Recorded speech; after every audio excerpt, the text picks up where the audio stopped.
Assalamualaikum warahmatullahi wabarakatuh. Perkenalkan, saya Muhammad Jikran Naufal, mahasiswa Teknik Sipil Universitas Muhammadiyah, Sukabumi. Pembongkaran bangunan bagi sebagian orang mungkin terdengar seperti proses yang penuh resiko, bising, dan berdebu. Bayangan gedung tinggi yang roboh dengan suara dentuman keras menjadi hal yang biasa saat kita membicarakan proses ini. Namun seiring berkembangnya teknologi dan kesadaran akan pentingnya keselamatan serta keberlanjutan lingkungan, dunia konstruksi mulai mencari cara untuk melakukan pembongkaran yang lebih cerdas dan bertanggung jawab.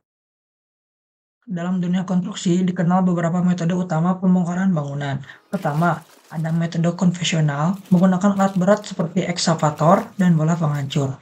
Ini adalah metode klasik yang sering kita lihat pada proyek skala kecil hingga menengah. Yang kedua, metode peledakan terkontrol, di mana bahan peledak digunakan untuk meruntuhkan struktur secara cepat, efektif, tapi beresiko tinggi dan hanya digunakan pada area tertentu.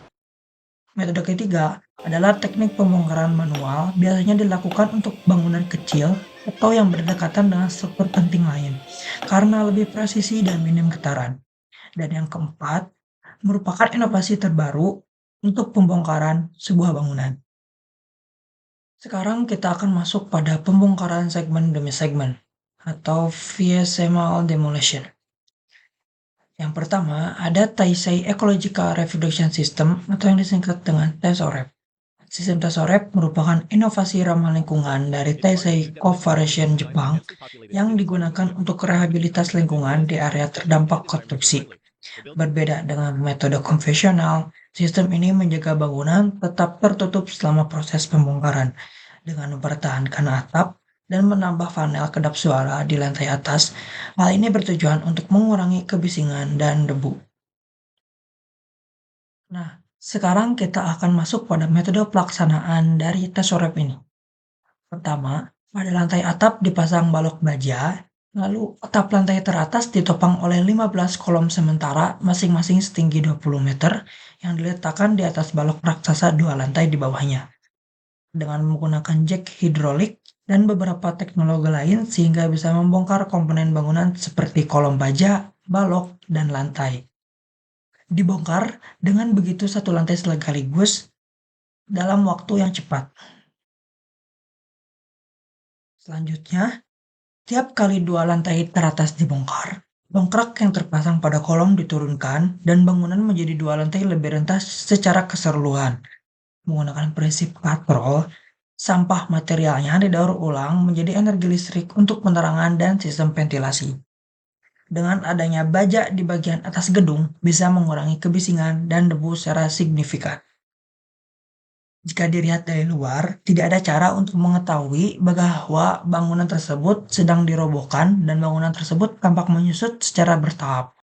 Metode ini menghasilkan listrik dari energi gravitasi saat komponen bangunan diturunkan, menggunakan derek melalui lubang tiap lantai. Misalnya, penurunan beban 5 ton dari ketinggian 100 meter dapat menghasilkan sekitar 100 kWh yang kemudian disimpan dalam baterai dan digunakan untuk penerangan serta operasional di lokasi. Selain itu, sistem ini juga dapat mengurangi penggunaan bahan pelindung hingga lebih dari 50%, menurunkan kebisingan hingga 17-23 decibel dibandingkan metode konvensional, lalu mengurangi debu hingga 90%, serta membatasi penyeberangan debu dalam radius 200-300 meter, dan menggunakan alat pemotong rendah bising untuk efisien dan pengendalian polusi yang lebih baik. Ini merupakan lantai teratas dari Casablanca Prince Hotel yang ditutupi dengan perancah dan panel kedap suara seperti yang terlihat dari luar dan dalam. Selanjutnya, pembongkaran dengan Kajima Cut and Takedown. Kajima Corporation mengembangkan metode inovatif menggunakan dongkrak hidrolik untuk membongkar gedung secara efisien dan ramah lingkungan dengan sistem dari bawah ke atas, terinspirasi dari permainan tradisional Daruma Otoshi. Teknik ini membantu mengurangi kebisingan, debu, dan memungkinkan daur ulang material yang lebih baik dalam area perkotaan padat. Kita akan masuk pada metode pelaksanaan dari Kajima Cut and Takedown. Pertama-tama, kolom penopang sementara. Sebelum memotong kolom penopang sementara dipasang di kedua sisi kolom baja dan ditempatkan di bawah balok struktural lantai 2. Kolom-kolom di lantai diperpendek 80 cm satu persatu dimulai dari lantai bawah, dan setiap kolom yang diperpendek disangga dengan dongkrak. Lalu dongkrak hidrolik. Dalam setiap pemutaran pembongkaran, potong dan turun, semua kolom dipotong secara bertahap dan diganti dengan dongkrak khusus yang masing-masing mampu menahan beban 1.500 ton dan kemampuan mengangkatnya yaitu 800 ton. Setiap dongkrak berbobot 3 ton dan berdiameter 725 mm atau 28,5 inci. Untuk melindungi bagian atas dongkrak hidrolik, plat baja setebal 6 mm atau 0,24 inci ditempatkan di antara plat penopang dan penampang kolom.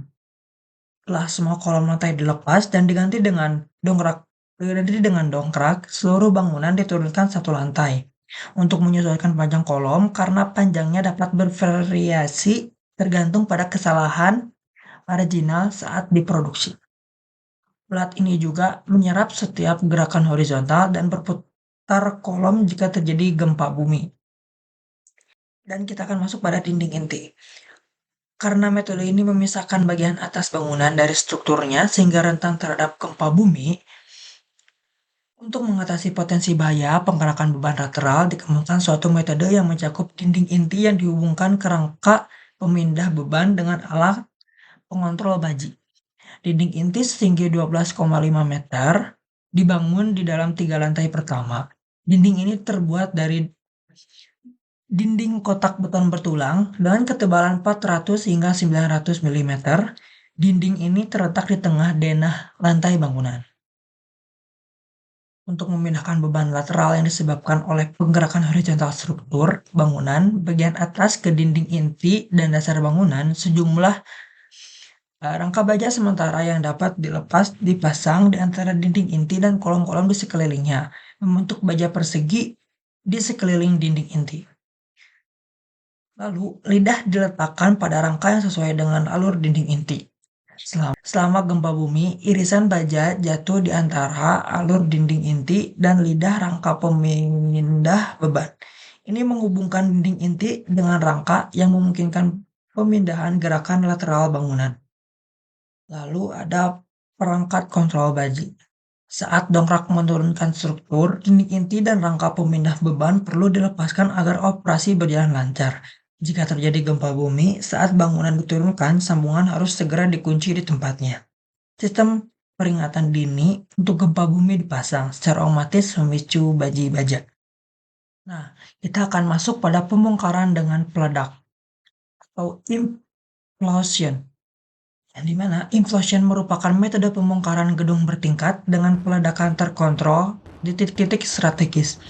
Diperlukan perhitungan cermat terkait jumlah dan lokasi bahan peledak serta waktu ledakan agar bangunan roboh ke arah yang aman. Kita akan masuk pada metode pelaksanaan dari pembongkaran implosion ini. Pembongkaran dengan bahan peledak menggunakan teknologi canggih dan perhitungan yang tepat untuk memastikan keruntuhan yang terkendali. Yang dimana komponen utama teknologi yang digunakan meliputi bahan peledak yang dirancang khusus seperti dinamit atau muatan berbentuk ditempatkan secara strategis pada titik penopang beban tertentu di seluruh struktur. Yang kedua ada detonator. Detonator elektronik atau sistem nirkabel digunakan untuk memulai ledakan secara bersamaan atau dalam pola berurutan. Yang ketiga ada perangkat pengatur waktu. Perangkat pengatur waktu yang tepat memastikan ledakan terjadi dalam urutan dan tahapan yang diinginkan, hingga struktur dapat runtuh dengan terkendali. Selanjutnya ada matras peledak. Matras atau selimut tugas berat ditempatkan di sekeliling struktur untuk menahan serpihan yang berterbangan dan meminimalkan dampak pada area di sekitarnya. Nah, kita masuk pada proses pembongkaran dengan bahan peledak. Yang dimana pertama-tama kita akan melakukan analisis struktural, yang dimana analisis menyeluruh terhadap struktur dilakukan untuk menentukan titik lemahnya, elemen penahan beban, dan tantangan potensial. Selanjutnya, ada perencanaan dan persiapan. Insinyur pembongkaran yang sangat berpengalaman membuat rencana terperinci yang menentukan penempatan muatan, urutan ledakan, dan langkah-langkah keselamatan yang diperlukan. Selanjutnya, membersihkan area. Garis batas aman dibuat di sekitar lokasi pembongkaran untuk melindungi pekerja dan masyarakat dari potensi bahaya.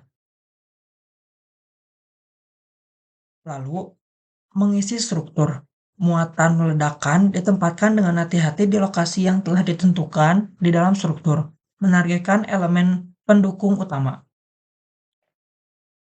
Selanjutnya, pengkabelan dan detonasi. Detonator dihubungkan ke muatan menggunakan sistem perkabelan atau perangkat tier kabel, memastikan pengaturan waktu yang tepat untuk peruntuhan yang terkendali. Terakhir, ada pembersihan pasca pembongkaran. Setelah bangunan runtuh, kegiatan pembuangan puing-puing dan pembersihan lokasi dimulai dengan fokus pada tanggung jawab lingkungan dan pengelolaan limbah yang efisien. Selanjutnya, kita akan masuk pada pembongkaran selective demolition. Pembongkaran selektif ini semakin populer di dunia yang sadar lingkungan saat ini. Daripada menghancurkan bangunan sekaligus, metode ini melibatkan pemindahan bagian-bagian tertentu dari bangunan sambil mempertahankan strukturnya. Ini adalah pilihan yang sangat bagus untuk renovasi, peningkatan, dan perluasan bangunan, di mana daur ulang dan penggunaan kembali yang diinginkan untuk mengurangi dampak lingkungan dari pembongkaran. Serupa dengan semua jenis pembongkaran, metode ini melibatkan survei menyeluruh terhadap struktur bangunan, pemindahan bahan-bahan berbahaya, dan penentuan bahan-bahan yang berpotensi dapat didaur ulang. Sekarang kita akan masuk pada metode pelaksanaannya. Pertama-tama, kita akan persiapkan lokasi. Mekanik, teknisi listrik, dan tukang ledeng memutus aliran listrik, memastikan sistem HVAC, dan menutup pipa yang terbuka. Selanjutnya, anggota kru juga memasang sistem penerangan sementara dan menambahkan saluran pembuangan sampah untuk memaksimalkan pemilahan barang-barang yang dapat didaur ulang. Lalu, singkirkan komponen non-struktural. Tenaga kerja membongkar elemen arsitektur, mekanik, dan listrik dari struktur meninggalkan rangka bangunan.